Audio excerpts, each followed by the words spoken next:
What is up, Cradix? Welcome back to my top 10 series, and this one we're going to be discussing the top 10 most overpriced cars in GTA 5 Online, in my opinion, for 2025.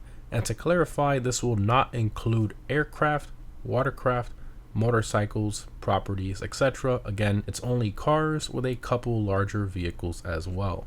And before we start, I know there's going to be a few people who comment, oh, but if you do 2 or 3 Cayo heists, you can buy said car. And yes, while that is true, it still doesn't change the fact that there are cars that can still be overpriced in comparison to others. But anyways, starting off with number 10, we have the Issy Rally. This vehicle released with the Drug Wars Update DLC drip feed with a hefty price of over $1.8 million, plus if you install HSW on it, that will cost you an extra $650,000 plus the upgrades themselves, so you're easily going to be over $2.5 million into this thing, which is just crazy. This car is actually in the SUVs class, and even with HSW, it still has worse track performance than the $500,000 Tauros, and that's due to its terrible handling. Even though it has the name Rally in it, it's actually terrible to drive on off-road or dirt paths. It's not stable at all, it spins out a lot, has terrible brakes, even on the pavement. It's just not grippy and stuck to the ground like the Issy Sport, for example, and it's kind of ironic how the Issy Sport actually off-roads better than the Issy Rally. Rockstar really should swap the names of these two, but anyway, continuing to number 9, we have the Vagrant. So this vehicle released with the Casino Heist update in 2019, and it does have performance that rivals the top of the off-roads class, so why is it on this list? Well, this thing has pretty average customization, and has normal price of over $2.2 million. I think that's absolute insanity for a little off-roader that's not anything that special, especially when you consider the Draugr is faster on most off-road tracks and more off-road capable for larger obstacles, and it's about $350,000 cheaper and offers more customization, etc. So again, I just think the Vagrant is just way overpriced. This thing should have had a maximum normal price of about $1.5 million, at least in my personal opinion. Moving on to number 8, we have the Ocelot Lynx.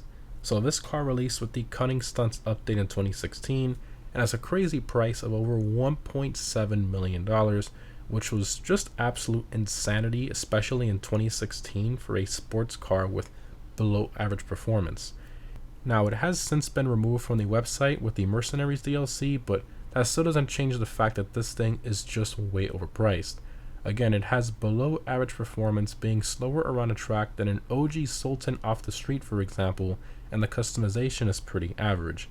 There's just no reason why this car needed to have a price higher than the Pariah. Now, some people defended the price of this car, saying it has nice styling, but I mean, this thing was based on a Jaguar F-Type, not some special concept car, so again, there's just no reason for it to be this expensive. Next up, on to number 7, we have the iWagon.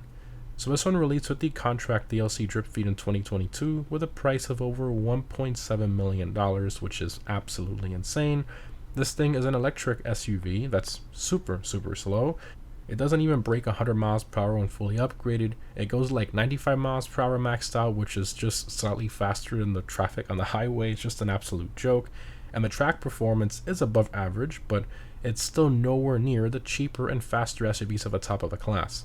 Plus, it doesn't offer any Amani tech or anything like that, and the customization is pretty average. Moving on to number 6, we have the Rocket Voltic. So this one was added back in 2016 with the Import-Export update, and was the first rocket-powered vehicle in the game, but with a current price of over $3.8 million, vehicles like the Vigilante, for example, cost less and offer a faster boost regen, weapons, etc. The Rocket Voltic in the current GTA economy and based on the current vehicles we have in the game, it's just way overpriced. Moving on to number 5, we have the Overflawed Suzume. So this one was recently added with the Money Fronts DLC and has a crazy price of almost $3.1 million. Now, with that price tag, you would expect great performance and detail, and it offers none of that. It's electric, it has worse track performance than a $1.5 million Wagner, yes, a car that's half the price. It has terrible rear wheel fitment, broken customization parts, and it's based on a random EV car no one's really ever heard of. Now you might be wondering why the Pipistrello isn't on this list, and that's because it's cheaper in the Suzume, and it actually sits in top 5 for non-HSW track performance, so at least it has somewhat of a use and isn't butchered with bad fitment and broken parts like the Suzume. Next up, on to number 4, we have the Dubachi Champion. So this one released with the contract update in 2021 with a normal price of over $3.7 million. This thing is in the supercars class and is one of the slowest ones in that class with performance similar to OG sports cars in the supercar class. I think that's just an absolute joke considering the price of this car. Now yes, it does offer Amani Tech armor and stuff, and it has fantastic styling as well, but I just don't think that warrants the price tag considering its performance being in the supercar class. I really feel Rockstar should have either given it better performance, or they should have put it in the sports class with a lower price tag. Continuing to number 3, we have the Cerberus. So this one released with the Arena War update in 2018.